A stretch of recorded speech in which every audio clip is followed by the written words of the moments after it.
ಉಪಮುಖ್ಯಮಂತ್ರಿ ದಿಢೀರಂತ ದೆಹಲಿಗೆ ಹಾರಿದ್ದಾರೆ. ಸಂಪುಟ ಪುನರಚನೆ ಚರ್ಚೆ ವಿಚಾರದ ಹೊತ್ತಲ್ಲೇ ಡಿಕೆ ಶಿವಕುಮಾರ್ ದೆಹಲಿಗೆ ಹೋಗಿರೋದು ಹತ್ತಾರು ಪ್ರಶ್ನೆಗಳನ್ನು ಹುಟ್ಟುಹಾಕಿದೆ.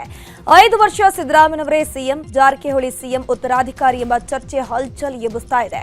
ಇದರ ಬೆನ್ನಲ್ಲೇ ಸಿಎಂ ಡಿಕೆ ಶಿವಕುಮಾರ್ ಸಿಎಂ ಬಣಕ್ಕೆ ಚೆಕ್ ಮೇಟ್ ಕೊಡೋಕೆ ಮುಂದಾಗಿದ್ದಾರೆ. ಎಐಸಿಸಿ ಪ್ರಧಾನ ಕಾರ್ಯದರ್ಶಿ ಕೆಸಿ ವೇಣುಗೋಪಾಲ್, ರಾಜ್ಯ ಉಸ್ತುವಾರಿ ಸುರ್ಜೇವಾಲಾ ಅವರನ್ನ ಭೇಟಿಯಾಗಿದ್ದಾರೆ. ಡಿಕೆ ಶಿವಕುಮಾರ್ ಗೊಂದಲಗಳಿಗೆ ತೆರೆ ಎಳೆಯುವಂತೆ ಒತ್ತಡ ಹೇರಿದ್ದಾರಂತೆ. ಇವತ್ತು ರಾಹುಲ್ ಗಾಂಧಿ ಅವರನ್ನ ಭೇಟಿ ಮಾಡೋ ಸಾಧ್ಯತೆ ಇದ್ದು ನೇರವಾಗಿ ಕೆಲ ವಿಷಯಗಳನ್ನು ಪ್ರಸ್ತಾಪಿಸುವಂತಹ ಸಾಧ್ಯತೆ ಇದೆ. ಉಪಮುಖ್ಯಮಂತ್ರಿ ಡಿಕೆಶಿ ದೆಹಲಿಗೆ ಹೋಗಿರೋ ಹಿಂದೆ ನಾನಾ ಲೆಕ್ಕಾಚಾರಗಳು ಚರ್ಚೆ ಆಗ್ತಿವೆ. ಇನ್ನೊಂದು ಕಡೆ ಮುಖ್ಯಮಂತ್ರಿ ಸಿದ್ದರಾಮಯ್ಯ ಕೂಡ ದೆಹಲಿ ಪ್ರವಾಸಕ್ಕೆ ಸಜ್ಜಾಗಿದ್ದಾರೆ. ನವೆಂಬರ್ 14ರಂದು ಬಿಹಾರ ವಿಧಾನಸಭಾ ಚುನಾವಣಾ ಫಲಿತಾಂಶ ಹೊರಬೀಳುತ್ತೆ. ಅದಾದ ಮರುದಿನವೇ ಅಂದರೆ ನವೆಂಬರ್ 15ರಂದು ಸಿದ್ದರಾಮಯ್ಯ ದೆಹಲಿಗೆ ತೆರಳಲಿದ್ದಾರೆ. ದೆಹಲಿಯಲ್ಲಿ 2-3 ದಿನಗಳ ಕಾಲ ವಾಸ್ತವ್ಯವನ್ನು ಹೂಡಲಿದ್ದಾರೆ. ಇನ್ನು ನವೆಂಬರ್ 15ರಂದು ಕಾಂಗ್ರೆಸ್ ಹಿರಿಯ ನಾಯಕ ಕಪಿಲ್ ಸಿಬಲ್ ಅವರ ಪುಸ್ತಕ ಬಿಡುಗಡೆ ಕಾರ್ಯಕ್ರಮದಲ್ಲಿ ಮೊದಲು ಸಿಎಂ ಭಾಗಿಯಾಗ್ತಾರೆ. ನಂತರ 3 ದಿನ ಸಿಎಂ ದೆಹಲಿಯಲ್ಲೇ ವಾಸ್ತವ್ಯ ಹೂಡಲಿದ್ದು, ದೆಹಲಿ ಭೇಟಿ ವೇಳೆ ಸಂಪುಟ ಪುನರಚನೆ ಬಗ್ಗೆ ವರಿಷ್ಠರ ಜೊತೆ ಸಿಎಂ ಚರ್ಚೆ ಮಾಡೋದು ಬಹುತೇಕ ಫೈನಲ್ ಆಗಿದೆ. ರಾಜ್ಯ ಕಾಂಗ್ರೆಸ್ನಲ್ಲಿ ನವೆಂಬರ್ ಕ್ರಾಂತಿ ಹಾಗೂ ಸಂಪುಟ ವಿಸ್ತರಣೆ ಬಗ್ಗೆ ಚರ್ಚೆ ಜೋರಾಗಿ ನಡೀತಾ ಇದೆ. ಈ ಬಗ್ಗೆ ಶಿವಮೊಗ್ಗದಲ್ಲಿ ಸಚಿವ ಕೆಎಚ್ ಮುನಿಯಪ್ಪ ಪ್ರತಿಕ್ರಿಯಿಸಿದ್ದಾರೆ. ನಾನು ಈ ಬಗ್ಗೆ ಯಾವುದೇ ಉತ್ತರವನ್ನ ನೀಡುವುದಿಲ್ಲ. ಸಿಎಂ ಹಾಗೂ ಸಚಿವ ಸಂಪುಟ ವಿಸ್ತರಣೆ ವಿಚಾರದಲ್ಲಿ ಹೈಕಮಾಂಡ್ ತೀರ್ಮಾನ ಅಂತಿಮ. ಸಚಿವ ಸಂಪುಟದ ಬಗ್ಗೆ ಸಿಎಂ ಹೇಳಿದ್ದಾರೆಂದ್ರೆ ಬದಲಾವಣೆ ಆಗತ್ತೆ ಎಂದೇ ಅರ್ಥ ಅಂತ ಹೇಳಿದ್ದಾರೆ.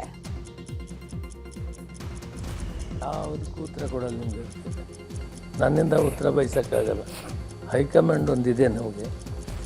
ಯಾವ ಕಾಲಕ್ಕೆ ಏನು ತೀರ್ಮಾನ ತಗೊಳ್ತಾರೆ ಅದಕ್ಕೆ ನಾವು ಬದ್ಧವಾಗಿರ್ತೀವಿ. ಅವ್ರು ತೀರ್ಮಾನ ತಗೊಳ್ಳಿ. ಮುಖ್ಯಮಂತ್ರಿಗಳು ಹೈಕಮಾಂಡ್ ಏನು ತೀರ್ಮಾನ ತಗೊಳ್ತಾರೆ ಅದಕ್ಕೆ ನಾವೆಲ್ಲ ಬದ್ಧವಾಗಿರ್ತೀವಿ. ಯಾವುದಕ್ಕೂ ಉತ್ತರ ಕೊಡಲ್ಲ ನಿಮಗೆ. ನನ್ನಿಂದ ಉತ್ತರ ಬಯಸಕ್ಕಾಗಲ್ಲ.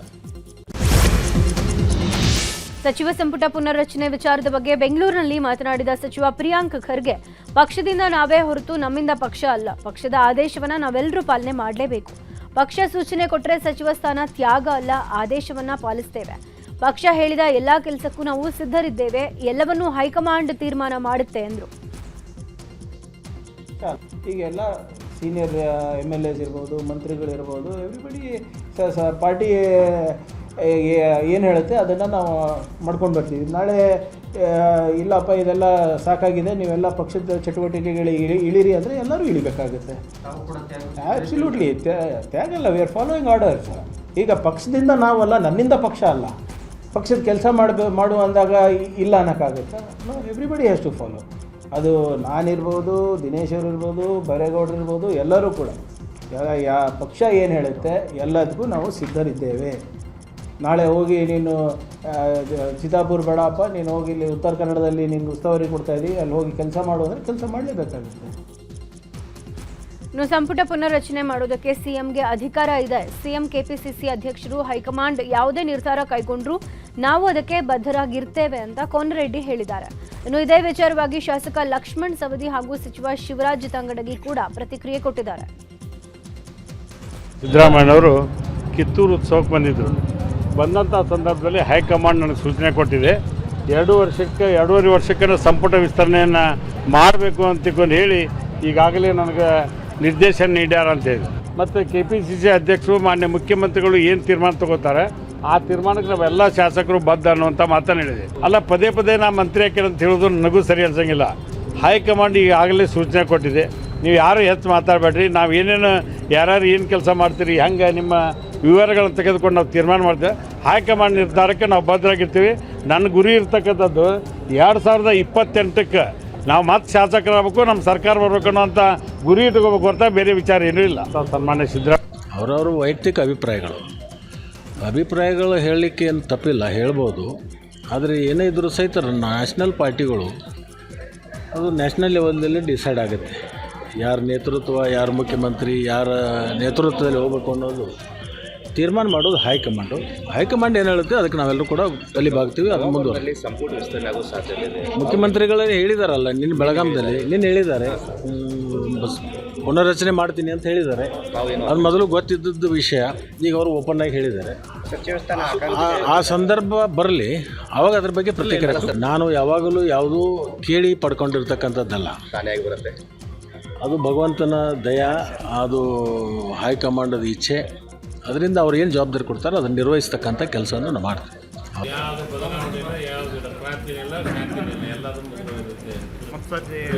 ರಾಜಕೀಯವಾಗಿ ಹೇಳಿಕೆಯನ್ನು ಪಡಬಾರ್ದು ನಮಗೆ ಭಾಳಷ್ಟು ಹೆಚ್ಚಾಗಿ ಇನ್ಸ್ಟ್ರಕ್ಷನ್ ಇದೆ. ಹೈಕಮಾಂಡ್ ಹೇಳಿದ್ದನ್ನೇ ಕೇಳ್ತೀವಿ ನಾವು. ಅದ್ರ ಬಗ್ಗೆ ಮುಖ್ಯಮಂತ್ರಿಗಳ ಬಗ್ಗೆ ಮತ್ತೊಂದ್ರ ಬಗ್ಗೆ ನಾವು ಇರಬಾರ್ದಂತ ಇಲ್ಲ. ಹೈಕಮಾಂಡ್ ಅವರು ನಮಗೆ ಭಾಳಷ್ಟು ಇನ್ಸ್ಟ್ರಕ್ಷನ್.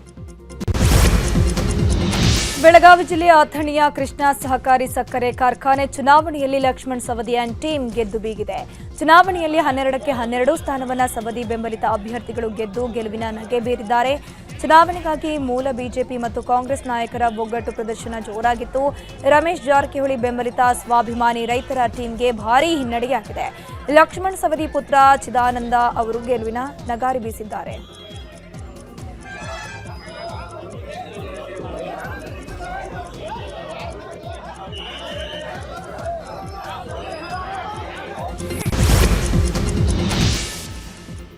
ಕೋಲಾರ ಜಿಲ್ಲೆಯ ಬಂಗಾರಪೇಟೆಯ ತಾಲೂಕಿನ ಟಿಎಪಿಸಿಎಂಎಸ್ ಚುನಾವಣೆಯಲ್ಲಿ ಕಾಂಗ್ರೆಸ್ ಭರ್ಜರಿ ಜಯಭೇರಿ ದಾಖಲಿಸಿದೆ.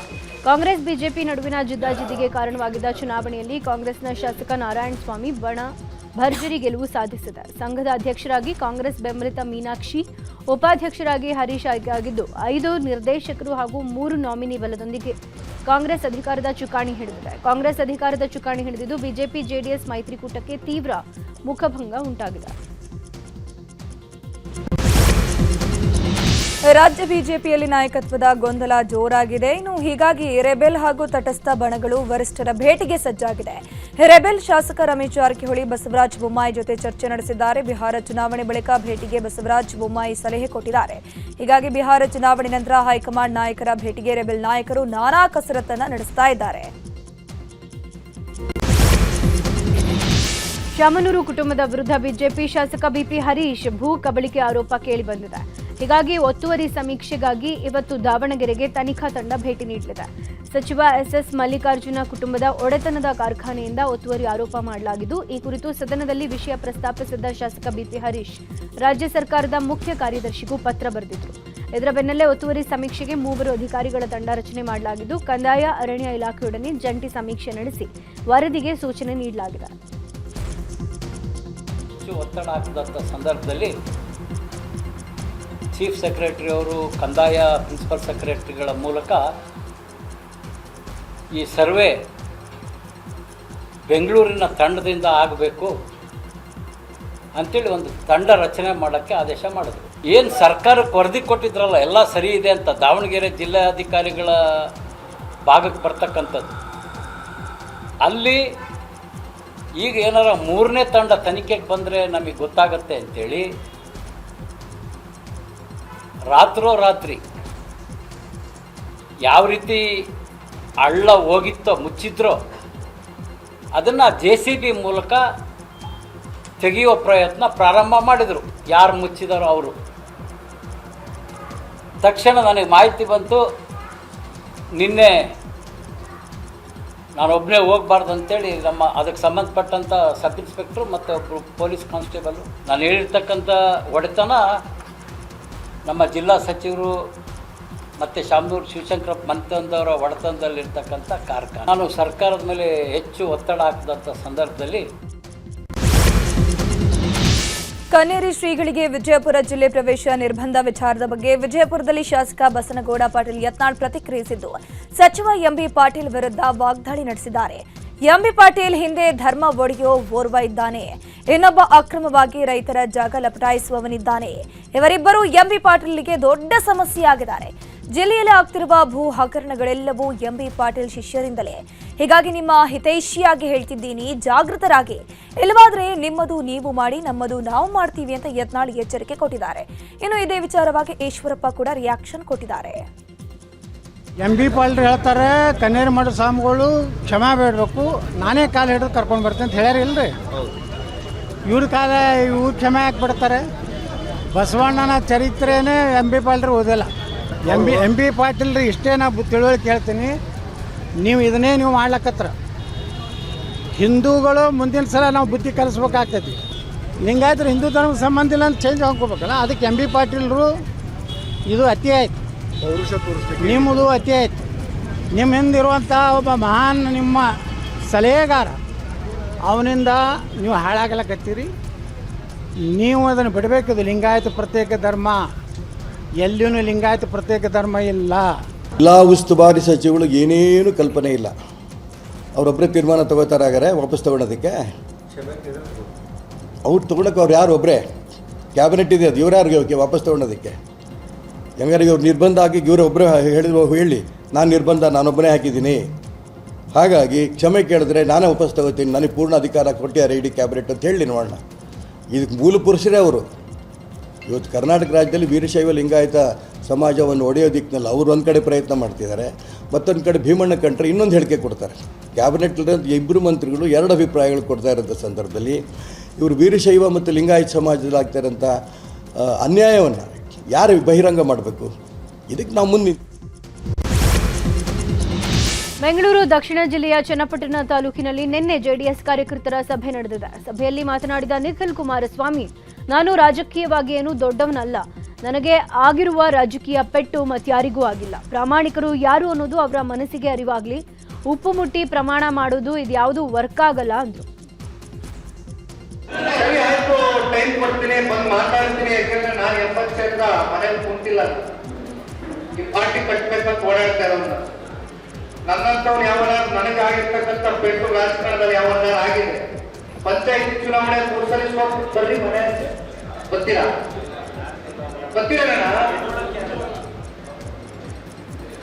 ನನಗೆ ಆಸೆ ಇತ್ತ ಚುನಾವಣೆ ನಿಲ್ಲಕ್ಕೆ.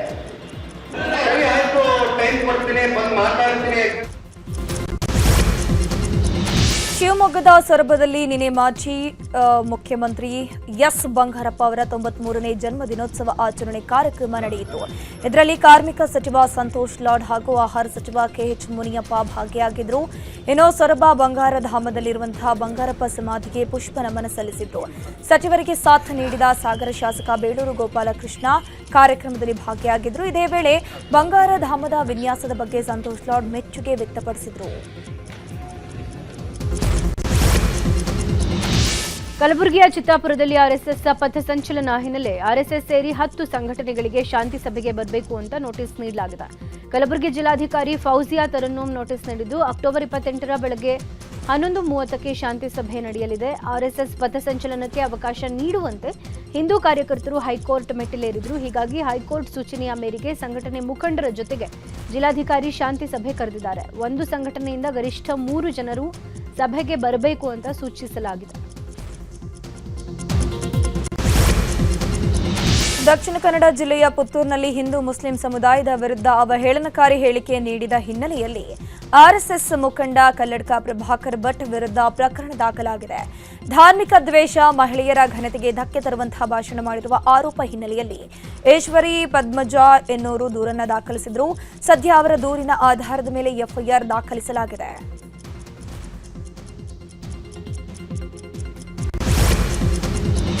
ಇನ್ನು ಮುಸ್ಲಿಮರ ಬಗ್ಗೆ ಅವಹೇಳನಕಾರಿ ಹೇಳಿಕೆ ಕೊಟ್ಟಿದ್ದ ಕಲ್ಲಡ್ಕ ಪ್ರಭಾಕರ್ ಭಟ್ ಬಗ್ಗೆ ಸಚಿವ ಪ್ರಿಯಾಂಕ್ ಖರ್ಗೆ ಕೂಡ ಕಿಡಿಕಾರಿದ್ದಾರೆ. ಕಲ್ಲಡ್ಕ ಪ್ರಭಾಕರ್ ಭಟ್ ಕಾನೂನಿಗಿಂತ ದೊಡ್ಡವರ, ಇವರು ಆರ್ಎಸ್ಎಸ್ನಲ್ಲಿ ಮಾತನಾಡದಂಗೆ ಸಾರ್ವಜನಿಕವಾಗಿ ಮಾತನಾಡೋಕೆ ಹೋದ್ರೆ ಆಗಲ್ಲ. ಕಲ್ಲಡ್ಕ ಅಲ್ಲ, ಅವರಪ್ಪ ಆದ್ರೂ ಕಾನೂನು ಪ್ರಕಾರವೇ ನಡ್ಕೊಳ್ಬೇಕು. ಆರ್ಎಸ್ಎಸ್ ದೇವರಿಗಿಂತ ದೊಡ್ಡವರಾಗ್ಬಿಟ್ಟಿದ್ಯಾ? ಆರ್ಎಸ್ಎಸ್ಗೆ ದೇಣಿಗೆ ಕೊಡೋವ್ರು ಯಾರು ಮಾಹಿತಿ ಕೊಡ್ಬೇಕಲ್ವಾ? ದೇವಸ್ಥಾನದ ಹುಂಡಿಗೆ ಲೆಕ್ಕ ಇಡ್ತೀವಿ, ಅಂಥದ್ರಲ್ಲಿ ಇವರಿಗೆ ಎಲ್ಲಿಂದ ದೇಣಿಗೆ ಬರುತ್ತೆ ಅನ್ನೋದನ್ನು ತಿಳಿಸ್ಬೇಕಲ್ವಾ ಅಂತ ಕಿಡಿಕಾರಿದ್ರು. Who is Kalladka Prabhakar Bhat? Is he ಅಬೌದಲ್ಲ? ಏನು ಸಂವಿಧಾನಕ್ಕಿಂತ ದೊಡ್ಡವರಾಗ್ಬಿಟ್ರಿ ಇವರೆಲ್ಲರೂ? ಮಾಡಲಿ ನೋಡೋಣ. ಕೋರ್ಟ್ ಪರ್ಮಿಷನ್ ಕೊಟ್ಟರೆ ಮಾಡಲಿ, ಬೇಡ ಅಂತ ಇಲ್ಲ. ವಿತೌಟ್ ಪರ್ಮಿಷನ್ ಮಾಡೋಕ್ಕೆ ಹೋದರೆ ನಾವೇನು ಸರ್ಕಾರದವ್ರೇನು ಕತೆ ಕಾಯ್ಕೊಂಡಿದ್ದೀವ? ಇವೆಲ್ಲ ಇಂಥ ಪ್ರಚೋದನೆಕಾರಿ ಹೇಳಿಕೆಗಳನ್ನು ಕೊಡೋದು ಬಿಟ್ಟು ಕಾನೂನು ಪಾಲನೆ ಮಾಡಿದ್ರೆ ಒಳ್ಳೆಯದು ಎಲ್ಲರಿಗೂ. ಶಾಖೆಗಳಲ್ಲಿ ಮಾತಾಡ್ದಂಗೆ ಪಬ್ಲಿಕ್ನಲ್ಲಿ ಮಾತಾಡಿದ್ರೆ ಕಾನೂನು ಪ್ರಕಾರ ಕ್ರಮ ತಗೋತೀವಿ. ಕಲ್ಲಡ್ಕ ಪ್ರಭಾಕರ್ ಇರ್ಬೋದು, ಅವ್ರ ಅಪ್ಪ ಇರ್ಬೋದು. ಡಿಸಿಎಂ ಡಿಕೆ ಶಿವಕುಮಾರ್ ಕಾರ್ಯಗಳನ್ನು ಉದ್ಯಮಿ ಮೋಹನ್ ದಾಸ್ ಪೈ ಹೊಗಳಿದ್ದಾರೆ. ಈ ಕುರಿತು ಪೋಸ್ಟ್ ಹಾಕಿರುವಂತಹ ಅವರು, ಡಿಕೆ ಶಿವಕುಮಾರ್ ಅವರು ನಾಗರಿಕರೊಂದಿಗೆ ನಡಿಗೆ ಕಾರ್ಯಕ್ರಮ ಮಾಡ್ತಿದ್ದೀರಾ? ಈ ಕಾರ್ಯಕ್ರಮದ ಮೂಲಕ ಜನರನ್ನ ಭೇಟಿ ಮಾಡೋದು, ಸಮಸ್ಯೆಯನ್ನ ಪರಿಹರಿಸಿ ದೊಡ್ಡ ಕೆಲಸ ಮಾಡ್ತಿದ್ದೀರಾ. 3 ತಿಂಗಳಲ್ಲಿ ಬೆಂಗಳೂರಿನ ಅಭಿವೃದ್ಧಿ ಬಗ್ಗೆ ಅನೇಕ ಉತ್ತಮ ನಿರ್ಧಾರವನ್ನು ಮಾಡಿದ್ದೀರಿ. GBA ರಚಿಸಿ ಭಾರತದ ದೊಡ್ಡ ನಗರಕ್ಕೆ ಸುಧಾರಣೆ ಮಾಡ್ತಿದ್ದೀರಿ. ನೀವು ಎಲ್ಲ ಕಾರ್ಯಗಳನ್ನು ಪೂರ್ಣಗೊಳಿಸುವ ವಿಶ್ವಾಸವಿದೆ ಅಂತ ಡಿಕೆಶಿಯನ್ನ ಹೊಗಳಿದ್ದಾರೆ, ಪೋಸ್ಟ್ ಅನ್ನು ಹಾಕಿದ್ದಾರೆ. ಧರ್ಮಸ್ಥಳ ಬುರುಡೆ ಪ್ರಕರಣದ ತನಿಖೆಯನ್ನು ಎಸ್ಐಟಿ ಚುರುಕುಗೊಳಿಸಿದೆ. ಮೊನ್ನೆಯಿಂದಲೂ ಬೆಳ್ತಂಗಡಿ ಎಸ್ಐಟಿ ಕಚೇರಿಯಲ್ಲಿ ಪ್ರಣಬ್ ಮಹಾಂತಿ ಮೊಕ್ಕಾಂ ಹೂಡಿದ್ದಾರೆ. ಪ್ರಕರಣ ಸಂಬಂಧ ಇವತ್ತು ಬೆಳಗ್ಗೆ 10:30ಕ್ಕೆ ವಿಚಾರಣೆಗೆ ಹಾಜರಾಗಬೇಕು ಅಂತ ಮಹೇಶ್ ಶೆಟ್ಟಿ, ತಿಮರೋಡಿ, ಗಿರೀಶ್ ಮುಟ್ಟಣ್ಣನವರ್, ಜಯಂತ್ ಟಿ, ವಿಠಲಗೌಡಗೆ ಎಸ್ಐಟಿ ನೋಟಿಸ್ ನೀಡಿದ್ದು, ಇವತ್ತು ಎಸ್ಐಟಿ ಮುಖ್ಯಸ್ಥ ಪ್ರಣಬ್ ಮಹಾಂತಿ ನೇತೃತ್ವದಲ್ಲಿ 4 ವಿಚಾರಣೆ ನಡೆಯಲಿದೆ. ತನ್ನ ಸ್ನೇಹಿತೆಗೆ ಆಕೆಯ ಖಾಸಗಿ ಫೋಟೋ ತೋರಿಸಿ ಹಣಕ್ಕೆ ಬೇಡಿಕೆ ಆರೋಪದ ಮೇಲೆ ನಟಿ ಆಶಾ ಜೋಯ್ಸ್ ಬ್ಲ್ಯಾಕ್ ಮೇಲ್ ಮಾಡಿದ್ರು ಅನ್ನುವ ಆರೋಪ ಕೇಳಿಬಂದಿತ್ತು. ಹೀಗಾಗಿ ಕಿರುತೆರೆ ನಟಿಗೆ ಪೊಲೀಸರು ನೋಟಿಸ್ ಕೊಟ್ಟಿದ್ದಾರೆ. ವಿಚಾರಣೆಗೆ ಹಾಜರಾಗಬೇಕು ಅಂತ ತಿಲಕ್ ನಗರ ಪೊಲೀಸರು ನೋಟಿಸ್ ಕೊಟ್ಟಿದ್ದು 2 ಕೋಟಿ ನೀಡುವಂತೆ ಒತ್ತಾಯ ಮಾಡಿದ್ರು ಅಂತ ಹೇಳಲಾಗ್ತಾ ಇದೆ. ಜೊತೆಗೆ ಸ್ನೇಹಿತೆಯ ಖಾಸಗಿ ಫೋಟೋ ಹಾಗೂ ಆಡಿಯೋಗಳನ್ನು ಶೇರ್ ಮಾಡಿದ ಆರೋಪದ ಮೇರೆಗೆ ದೂರನ್ನ ನೀಡಲಾಗಿತ್ತು. ಹೀಗಾಗಿ ಎಫ್ಐಆರ್ ದಾಖಲಿಸಿರುವ ಪೊಲೀಸರು ವಿಚಾರಣೆಗೆ ಹಾಜರಾಗಲು ನೋಟಿಸ್ ಕೊಟ್ಟಿದ್ದಾರೆ. ಅವ್ರ ಬಾಸ್ ಜೊತೆಯಲ್ಲಿ ಅವರು ಆಗಾಗ ಮಾತಾಡ್ತಾ ಇರ್ತಾರೆ. ಅವ್ರ ಮನೆಗೆ ಅವ್ರ ಪರಿಚಯ ಇದ್ದವರು ಬಂದು ಅವ್ರ ಮನೇಲಿ ಇದ್ದಾಗ ಇವರಿಬ್ರದ್ದು ಕಾನ್ವರ್ಸೇಷನ್ ಏನು ಮಾಡಿದ್ದಾರೆ, ಅವರು ರೆಕಾರ್ಡ್ ಮಾಡಿಕೊಂಡು ಇನ್ನೊಬ್ಬ ಸ್ನೇಹಿತನಿಗೆ ಕಳಿಸಿದ್ದಾರೆ ಕಾನ್ವರ್ಸೇಷನ್ನ. ಇವ್ರಿಗೆ ಕಳಿಸಿದ್ದು ಸುಮಾರು 4-5 ತಿಂಗಳಾದಮೇಲೆ ಅವ್ರಿಗೆ ಗೊತ್ತಾಗಿದೆ. ಅದು ವೈರಲ್ ಆದಮೇಲೆ ಈ ಥರ ನನ್ನ ಕಾನ್ವರ್ಸೇಷನ್ ಅವ್ರ ಮನೇಲೇ ಬಂದು ಇದ್ದವರೇ ಸ್ನೇಹಿತೇನೆ ಈ ಥರ ಬೇರೆ ಸ್ನೇಹಿತರಿಗೆ ಮೇಲ್ ಪರ್ಸನ್ಗೆ ಈ ಥರ ಕಾನ್ವರ್ಸೇಷನ್ಸ್ ಕಳಿಸಿದ್ದಾರೆ ಅಂದ್ಕೊಂಡು ಬಂದು ಅವರು ತಿಲಕ್ ನಗರ ಠಾಣೆಗೆ ಕಂಪ್ಲೇಂಟ್ ಕೊಟ್ಟಾಗ ಅದೊಂದು ಕೇಸ್ ರಿಜಿಸ್ಟರ್ ಮಾಡ್ಕೊಂಡಿದ್ದೀವಿ ಮತ್ತು ಅದು ತನಿಖೆ ಮಾಡ್ತಾಯಿದ್ದೀನಿ. ಅವ್ರ ಬಾಸ್ ಜೊತೆಯಲ್ಲಿ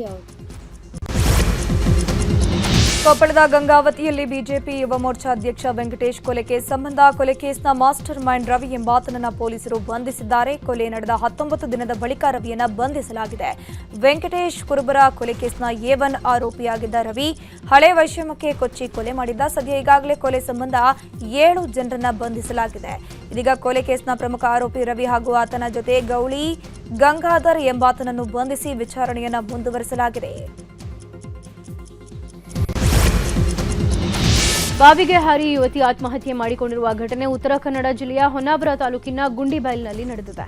ಮೃತರನ್ನ ಗಾಯತ್ರಿ ಕೇಶವಗೌಡ ಅಂತ ಗುರುತಿಸಲಾಗಿದೆ. ಆತ್ಮಹತ್ಯೆಗೂ ಮುನ್ನ ಗಾಯತ್ರಿ ಯುವಕನೊಬ್ಬನಿಗೆ ಕರೆ ಮಾಡಿದ್ಲು ಅನ್ನುವ ವದಂತಿ ಇದ್ದು ಪೊಲೀಸರು ಪ್ರಕರಣ ದಾಖಲಿಸಿಕೊಂಡು ತನಿಖೆ ನಡೆಸುತ್ತಿದ್ದಾರೆ.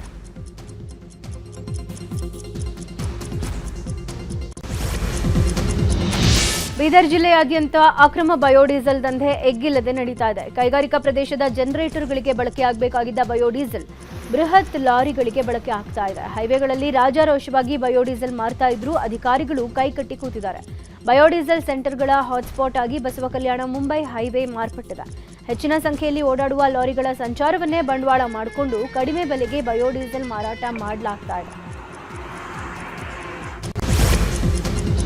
ಕೋಲಾರ ಜಿಲ್ಲೆಯ ಮುಳಬಾಗಿಲು ನಗರ ಹೊರವಲಯದ ಬೈಪಾಸ್ ಬಳಿ ರಾಷ್ಟ್ರೀಯ ಹೆದ್ದಾರಿ ಪ್ರಾಧಿಕಾರ ನಿರ್ಮಾಣ ಮಾಡುತ್ತಿರುವ ಅಂಡರ್ ಪಾಸ್ ಕಾಮಗಾರಿಗೆ ವಿಘ್ನಗಳು ತಪ್ಪುವಂತೆ ಕಾಣಿಸ್ತಾ ಇಲ್ಲ. ನರಸಿಂಹ ತೀರ್ಥ ಬಳಿ ನಿರ್ಮಾಣ ಹಂತದ ಅಂಡರ್ ಪಾಸ್ನಲ್ಲಿ ಸರಣಿ ಮಣ್ಣು ಕುಸಿತದಿಂದಾಗಿ ಕಾಮಗಾರಿ ನಿಂತಲ್ಲೇ ನಿಂತಿದೆ. ವಡ್ಡಹಳ್ಳಿ ಗ್ರಾಮದ ಬಳಿಯೂ ನಿರ್ಮಾಣ ಹಂತದ ಅಂಡರ್ ಪಾಸ್ ಕಾಮಗಾರಿ ಆಮೆಗತಿಯಲ್ಲಿ ಸಾಗ್ತಾ ಇದೆ. ಇನ್ನು ಕಾಮಗಾರಿ ಹಿನ್ನೆಲೆ ಸರ್ವಿಸ್ ರಸ್ತೆ ನಿರ್ಮಾಣವಾಗಿದ್ದರೂ ಸಂಚಾರ ದಟ್ಟಣೆಯಿಂದ ವಾಹನ ಸವಾರರು ನಿತ್ಯ ಪರದಾಟ ನಡೆಸುತ್ತಿದ್ದಾರೆ. ಕೋಲಾರ ಜಿಲ್ಲೆಯ ಮುಳಬಾಗಿಲು ತಾಲೂಕಿನ ಎನ್ ಚೌಡೇನಹಳ್ಳಿ ಸರ್ಕಾರಿ ಶಾಲೆಯಲ್ಲಿನ ಮೇಲ್ಛಾವಣಿ ಮತ್ತು ಅಡುಗೆ ಕೋಣೆ ಕಾಮಗಾರಿ ಅರ್ಧಕ್ಕೆ ನಿಂತಿತ್ತು. ಅಲ್ಲದೆ ಶಾಲೆಯ ದುಸ್ಥಿತಿ ಬಗ್ಗೆ ನಿಮ್ಮ ನ್ಯೂಸ್ 18 ವರದಿಯನ್ನು ಬಿತ್ತರಿಸಿತ್ತು. ಕೂಡಲೇ ಎಚ್ಚೆತ್ತ ಜಿಲ್ಲಾಧಿಕಾರಿಗಳು ಸರ್ಕಾರಿ ಶಾಲೆಯ ದುರಸ್ತಿಗೆ ಸೂಚನೆ ಕೊಟ್ಟಿದ್ರು. ಇದೀಗ ಕಾಮಗಾರಿಯು ಆರಂಭವಾಗಿದ್ದು 4 ವರ್ಷಗಳ ನಂತರ ಶಾಲೆಯ ಸಮಸ್ಯೆಗೆ ಮುಕ್ತಿ ದೊರೆತಿದೆ. ಇದು ನ್ಯೂಸ್ 18 ಕನ್ನಡದ ಬಿಗ್ ಇಂಪ್ಯಾಕ್ಟ್ ಆಗಿದೆ.